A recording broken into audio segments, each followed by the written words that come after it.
Folks, welcome to this week's LMP3 guide at Hungaroring. This tight little twisty rascal of a circuit with a nice hot track. Be careful with those rear tyres. Let's crack on with it.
Right then, fast lap done and dusted, and as you can hear, if you did hear it, the traction control stepping in at certain places is a real sort of teaser of what this is to become. Be careful of the rear tyres. The track is quite warm and it doesn't really turn in particularly well, so get it slowed down, get it rotated, use the power out the corner.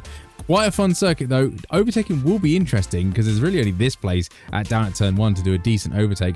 Otherwise, there will be plenty of opportunities for other people to spin out the way. Hopefully that is not one of you guys.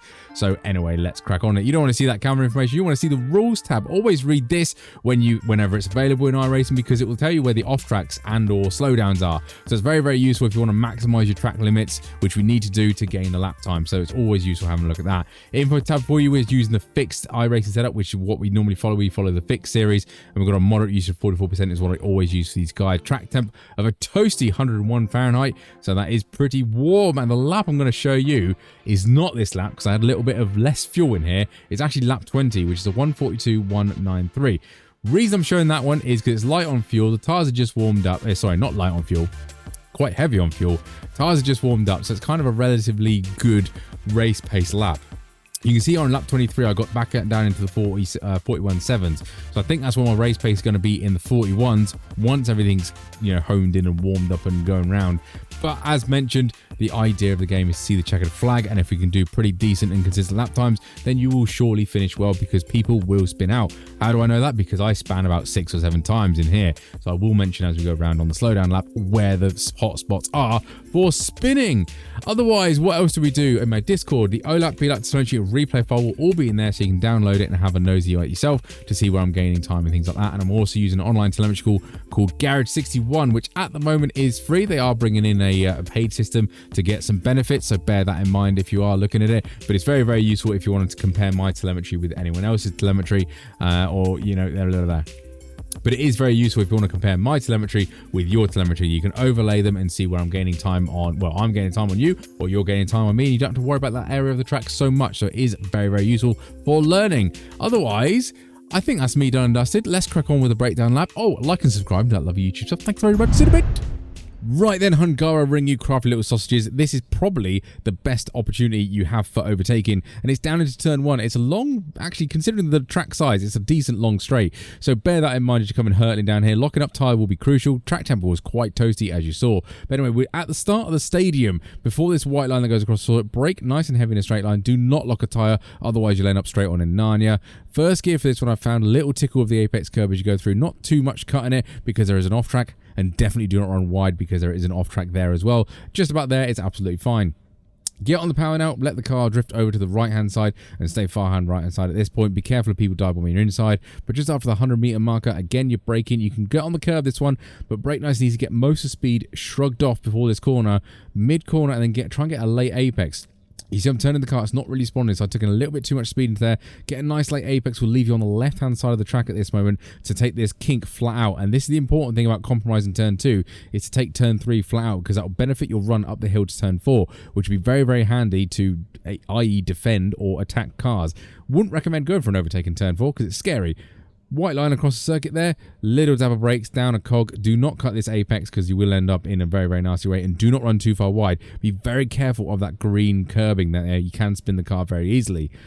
The barrier on the left and right there, just as we pass the end of it, brake nice and easy. Again, very, very similar to turn 3 this. Nice late apex, try and get the car straightened up and feeding that power. We're sort of going off camera at this point, so the rear end will step out, so be cautious. You can use a little bit of curb on the left, but keep the car on the left hand side. For the slowest corners on the circuit is this awkward chicane, so as the curb starts there, you can mount it a little bit easy on the first one. Do not take too much speed into this corner. You want to focus on getting the throttle on smooth and neatly out of this second one to be flat out. Do not go too far wide here. There's a stupid off track, which is really annoying, and then you're looking for the Rolex and the DHL signs there on the right hand side.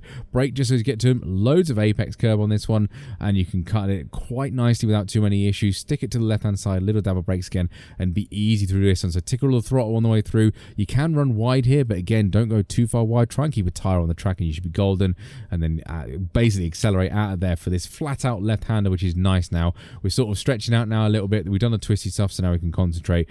Before the curb starts there, a couple of car lengths before, dab of brakes, little bit of a tickle of the curb on the way through, and then be careful of running wide here. It's very bumpy and you can bottom out the car, and there's an off track out there, so don't do it.